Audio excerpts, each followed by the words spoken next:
2019년도에 통계청의 사망 원인 통계 결과를 보니까 1위가 압도적으로 암입니다.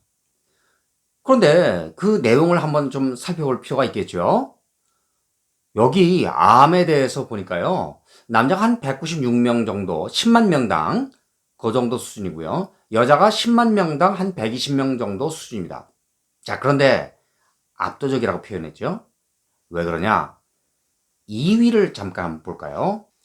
2위를 보니까 2위가 심장질환이에요. 그런데 이것은 남녀 공이 10만 명당 한 60명 정도 수준입니다. 자, 그렇다면 압도적이란 그 표현이 들어맞는다. 이렇게 볼 수 있겠습니다. 자, 그러면 암에 대해서 좀 대비가 필요하겠죠. 과학적인 근거 이런 것도 좀 알아둬야 되겠고요. 암 중에서 1위가 폐암입니다. 그 다음에 2위가 간암, 대장암, 위암 이런 순서대로 나가거든요. 그래서 이번 시간에는 폐암에 대해서 근거가 어떤 건지 그리고 어떻게 대비해야 될지 뭐 이런 것들을 알아보려고 합니다. 궁금하시면 영상을 집중해서 보세요. 폐암에는 어떤 유형이 있는지부터 알아볼까요?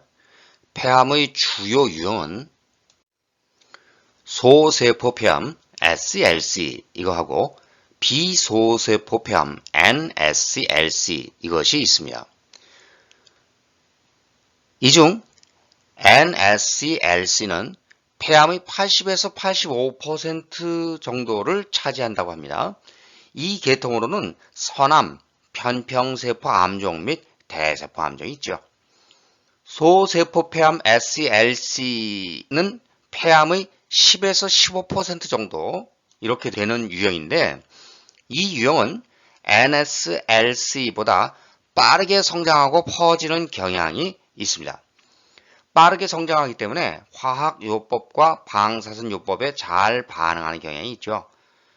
소세포 폐암은 현미경으로 볼 때 암세포가 작고 둥글게 보이고 비소세포 폐암은 암세포가 더 크게 나타나고 덜 공격적입니다. 그림에서 왼쪽 여기가 소세포 폐암이고요. 오른쪽 요게 비소세포 폐암이거든요. 확연히 크기 차이가 느껴지시나요? 폐암이 실제로는 매우 복잡한 질병입니다. 진단의 세부 사항을 알면 치료에 대한 불안을 줄이는 데 도움이 됩니다. 환자는 진단 또는 치료 계획의 내용이 용어 등 때문에 이해가 되지 않으면 정확한 내용을 이해할 수 있도록 주치의에게 요구해야 합니다. 폐암의 요인에 대해 알아보기로 하는데 가장 먼저 떠오르는 것은 흡연이죠. 폐암 사망의 80%는 흡연, 간접 흡연으로 인해 발생하고 담배 연기에는 폐암을 유발하는 것으로 알려진 많은 화합물이 포함되어 있습니다. 흡연은 분명히 폐암의 가장 강력한 위험 요소이지만 종종 다른 요소와 상호작용합니다. 폐암의 위험을 줄이기 위해서는 흡연을 시작하지 않는 게 가장 좋고 흡연하고 있다면 금연을 해야 하고 간접 흡연을 피하는 것입니다. 라돈 노출은 폐암의 두 번째 요인인데 라돈은 토양에 자연적으로 존재하는 무색 무취의 방사선 가스입니다. 흡연과 함께 라돈에 노출되면 폐암 위험이 심각하게 증가합니다. 라돈은 우라늄과 토륨의 방사성 분열 반응으로부터 생성되는데 우리나라는 우라늄 함량이 높은 화강암이 주로 기반암을 이루는 지질학적 이유 때문에 라돈 오염 가능성이 높은 편입니다. 특히 라돈은 공기보다 분자량이 커서 지하층 같은 경우 더 높은 농도로 밀집될 가능성이 높기 때문에 가정에서 환기를 자주 잘 시키는 것이 중요합니다. 세계보건기구 WHO는 2013년에 대기오염도 폐암의 원인이라고 지정을 했습니다. 우리가 숨쉬는 공기 중에서 배기가스, 화학물질, 미세먼지 같은 것들이 문제가 되는데 맨에서 나오는 오염 입자는 폐암 위험을 증가시킵니다. 특정 유해 물질에 노출되면 폐암 위험이 있습니다. 직장에서 석면, 우라늄, 비소, 카드뮴, 크롬, 니켈 및 일부 석유 제품, 이런 것들을 다루는 경우 고용주와 의사에게 문의해 스스로를 보호할 필요가 있습니다. 유전적 요인도 폐암 발병에 무시할 수 없는 영향이 있습니다. 폐암의 가족력은 질병에 걸릴 위험이 더 높을 수 있으므로 가족 중 다른 사람이 폐암에 걸렸거나 앓은 적이 있다면 의사에게 이 사실을 알릴 필요가 있습니다. 많은 사람이 술을 마실 때 담배를 피우기 때문에 술과 폐암의 연관성을 알아내기 어렵지만 한 연구에 따르면 10만 명 이상의 사람들을 추적했을 때 하루 3잔 이상 마시는 사람들의 폐암 발병 가능성이 더 높음을 발견했습니다. 폐암을 예방할 확실한 방법은 없습니다.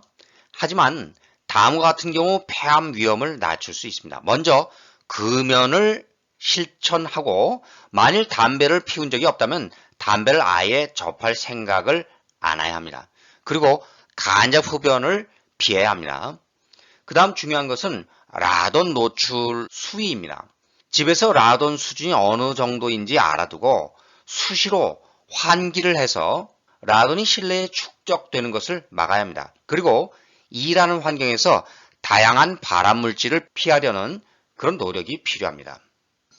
다음으로 먹는 문제인데 식단에서 탄수화물 함량이 높으면 고혈당과 인슐린 저항을 불러오며 이것이 폐암을 유발할 수 있으므로 피해야 합니다. 과일과 채소를 많이 섭취하는 게 좋죠. 가능한 한 가공식품은 피하는 게 좋습니다. 물론 운동을 겸하면 아주 좋겠죠. 날마다 땀이 날 정도로 30분 이상 운동하면 좋겠지만 그게 어렵다면 일주일에 2, 3회 정도 규칙적 운동하는 게 꼭 필요합니다. 암이 주요 사망 원인으로 자리 잡고 있는데 암 사망 중에서 폐암이 1등을 차지하고 있습니다. 그러니까 당연히 조심해야 되겠죠. 모든 질병이 마찬가지겠지만 만일에 질병을 예방할 수 있다면 그게 먼저겠죠. 폐암을 예방하기 위해서 금연을 비롯해 발암물질과 접촉하는 것을 피하고 식단을 잘 조절하고 그 다음에 운동을 습관화하는 거, 생활화하는 거 이것이 매우 중요합니다. 이번 영상은 여기까지입니다. 끝까지 시청해 주셔서 감사합니다. 영상에서 다뤄주기를 원하는 의견이 있으면 댓글이나 커뮤니티 같은 데에 남겨주시기 바랍니다. 그렇다면 자료 조사를 통해서 최대한 반영하도록 노력하겠습니다. 이 영상이 마음에 드신다면 그것만으로도 좋은 정보를 제공했다 이런 면에서 감사드리고 만족하게 생각하고 있습니다. 이만 마칩니다. 안녕히 계십시오.